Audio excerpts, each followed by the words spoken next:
राना साहब, अब तक इसके मुस्तनद हकायक क्या रहे हैं? यानी ये केस जब हुआ है, जब ये वाक़या रूनमा हुआ, फिर जब ये रिपोर्ट हुआ, फिर मुल्ज़िमान की गिरफ्तारी का अमल शुरू हुआ, ये तमाम मंजरनामे में हकायक क्या हैं और अफवाहें क्या?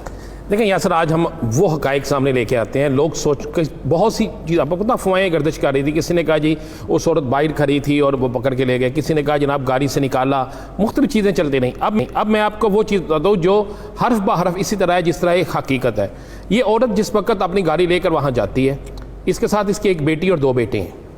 ये गाड़ी पेट्रोल ख़त्म हो गया, वहाँ पे गाड़ी खड़ी होगी, इसने दोनों अपने जो इशारे थे वो जला दिए और वहीं पे खड़ी होगी। और कुछ देर बाद देखते हैं ये जो आबिद और शफकत है यासर, ये नीचे बैठे हुए हैं।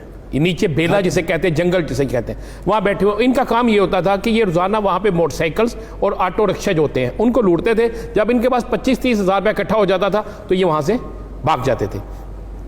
उस दिन इनके पास कोई ऐसा ना ही नहीं मोटरसाइकिल वाले को लूट सके ना रिक्शे वाले को लूट सके, क्योंकि ये 9 से 10 से 11 बजे के दरमियान लूटते थे। ये वो टाइम होता है जब लोग फैक्ट्रियों से, मार्केटों से, कामों से वापस आ रहे होते हैं।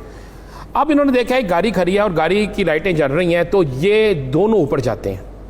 ऊपर जाकर जब ये, इनके हाथ में पिस्टल है, एक हाथ में एक डंडा है, और जब ये जाके वहाँ पे नॉक करते हैं दरवाज़ा, शीशा खोलने के लिए, दरवाज़ा लॉक है तो शीशे नहीं खोलते, तो वो औरत जिससे दरिंदगी का निशाना बनाया जाता है यासर, वो औरत इस कदर खौफजदा हो जाती है, उसके बच्चे पीछे खौफजदा हो जाते हैं। वो औरत राइट साइड पे जो उसका दरवाज़ा शीशा जो है थोड़ा सा नीचे करके अपना वॉलेट बाहर फेंकती है, अपना करा उतार के बाहर फेंकती है और अपना मोबाइल बाहर फेंक देती है कि ये डाकू हैं, ये डाकू आके ये चीज़ें उठा लेंगे, चले जाएंगे, उसकी जान छूट जाएगी। अब वो तीनों चीज़ें जो हैं वो आबद और शफकत उठा लेते हैं। ये तीनों चीज़ें उठाने के बाद दोबारा वो दरवाज़ा खोलने की कोशिश करते हैं। वो शीशा औरत फौरी ऊपर कर लेती है, वो दरवाज़ा नहीं खुलता। जिसके बाद लेफ्ट साइड पे जो शीशा है उसकी तरफ आ जाता है आबद।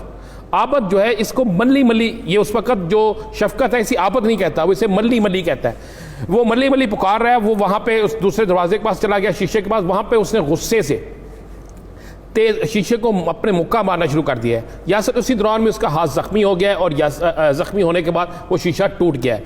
उसके हाथ ज़ख्मी होने से खून कुछ अगली सीट पे गिरता है, कुछ शीशे पे लगता है। उसके बाद ये औरत को बाहर खींचता है। अब औरत जो है वो स्टीयरिंग को इतनी ज़ोर से पकड़ लेती है कि ये पूरा जोर लगाती है, वो चीखती भी जाती है लेकिन वो बाहर नहीं निकलती। जब वो बाहर नहीं निकलती तो उसके बाद ये पिछला दरवाज़ा खोलते हैं और उसके तीनों बच्चों को पकड़कर ज़बरदस्ती नीचे ले जाना शुरू कर देते हैं। जब औरत देखती है कि उनके बच्चे जो है उसे नीचे जा रहे हैं तो बेचारी बाहर निकल के नंगे पाँव अपने बच्चों को बचाने के लिए पीछे भागती है। जब उन बच्चों को पीछे भागती है तो उस वक्त तक ये, आप ज़हन में रखिएगा, जिस जगह वाक़या हुआ है उससे 3 से 3.5 एकड़ के फासले पे ये बन जाता है बेला, जिसे आप जंगल कहेंगे, यानी ये दरख्त, वहाँ पे चले जाते हैं। तो औरत, बच्चे जो है बेचारे वो भी चीख रहे हैं, उनकी जूतियाँ भी वहाँ पे रह गई हैं, सारा कुछ रह गया है। औरत नीचे जब बच्चों को छुड़ाने जाती है तो ये दोनों जो है दरिंदे, ये उस वक़्त एक दरिंदा जो है शफकत पहले तीनों बच्चों को पकड़ के वो खड़ा हो जाता है और आबद जो है वो दरिंदगी करनी शुरू कर देता है गन पॉइंट पे।